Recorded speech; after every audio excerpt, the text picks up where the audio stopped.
اچھا پتر ہوا ہے، الحمدللہ، اللہ کا شکر ہے، پر میرے لیے مبارک کا دن وہ ہوگا جب میرا رب کہے گا کہ میں مہر علی سے راضی ہوں، میرے محبوب کہیں گے کہ میں مہر علی سے۔ آپ بات کو سمجھیں، شوق ہی کسی اور طرف تھا، دل ہی کہیں اور لگا ہوا تھا، طبیعت ہی کہیں اور مائل تھی۔ کوئی وظیفہ پوچھتے تھے تو پڑھتے تھے وہ لوگ، کچھ اللہ اللہ انہیں بتائی جاتی تھی تو کرنے کا ذوق رکھتے تھے، طبیعت تھی، قائل تھے۔ حضرت ربیع کہتے ہیں میں بڑی دور سے سفر کر کے گیا حضرت اویس کرنی سے ملنے، بڑی دور سے، اور جب میں پہنچا تو فجر کا وقت تھا، تو حضرت اویس کرنی کو میں نے پا لیا، تو وہ نماز پڑھ کے نا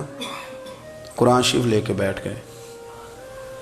فرماتے ہیں اشراق چاشت کا وقت ہوا تو نفلوں کی نیت باندھ لی۔ محدث ابن الجوزی نے لکھا ہے، فرماتے ہیں پھر جب زوال کا وقت ہوا تو مسجد میں جھاڑو دینے لگ گئے، زور کی نماز پڑھ کے تو عصر کی تیاری تک وہ مسجد میں بیٹھے رہے۔ اور میرے نبی پاک علیہ السلام نے فرمایا جو نماز کے انتظار میں بیٹھا ہو وہ نماز ہی میں ہے، وہ نماز ہی میں ہے۔ فرمایا میری دنیا، میری امت کی جو رہبانیت ہے نا وہ اتنی ہے کہ نماز کا انتظار کرے، اذان کے بعد نماز کا یہ راہب ہیں، یہ اس وقت چھوڑ کے بیٹھے ہیں سارا کچھ۔ فرماتے ہیں عصر تک انہوں نے اللہ اللہ کی، پھر مغرب تک کی، عشاء کی نماز ہوئی تو نماز پڑھی تو وہ تھک گئے، اب مجھے وہ فارغ ہوں مصلی چھوڑے تو میں ملاقات کروں نا۔ یہ آپ حیران نہ ہوں کہ اتنی دیر بندہ کیسے اللہ اللہ کر، ہم نے کی نہیں نا اس لیے ہم پریشان ہیں، جو عادی ہوتے ہیں وہ کر بھی لیتے ہیں، وہ یہ کام۔ میری بات کی سمجھ آ رہی ہے؟ جب جاتے ہو کسی دفتر میں تو 8 گھنٹے کھڑے رہ لیتے ہو نا، مجبوری ہوتی ہے تو کھڑے رہا جا سکتا ہے۔ پاسپورٹ کے دفتر بولیے، امیگریشن کی لائنوں میں،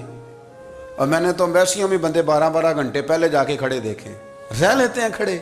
تو اگر ان کاموں کے لیے رہا جاتا ہے تو اللہ رسول کے لیے بھی کھڑے رہا جا سکتا ہے۔ تو فرمانے لگے کہ جب عشاء کی نماز کے بعد آخر انسان تھے، تھک گئے، نیند کا غلبہ ہوا تو تھوڑی ایسے آنکھ بند ہوئی تو کھولی تو رونے لگے۔ حضرت ویسے کرنی رو کے کہنے لگے مالک مجھے غافل تو نہ کر، ابھی میں نے کیا بھی کچھ نہیں، دن ختم ہو گیا، کوئی نفل نہیں، کوئی اللہ اللہ نہیں، اللہ مجھے غافل نہ کر، میری مدد فرما۔ فرماتے ہیں جب وہ روئے تو میرے ساتھ جو شخص تھا میں نے کہا اٹھو چلیں، کہنے لگا حضور ملنا نہیں، فرمایا جو میں لینے آیا تھا وہ مجھے مل گیا ہے، جو میں ان سے سیکھنے آیا تھا وہ مجھے نصیب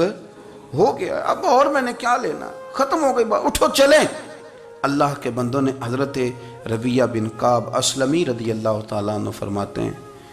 کہتے ہیں جب بنو قریظہ اور بنو نذیر یہودیوں کے ساتھ حضور علیہ السلام نے جنگ کا اعلان فرمایا تو وہ دشمن ہو گئے، ہمیں خطرہ تھا کہ وہ رات کو کہیں محبوب کو تکلیف نہ دیں، تو کچھ لوگ نا تلواریں لے کے نبی پاک کے دروازے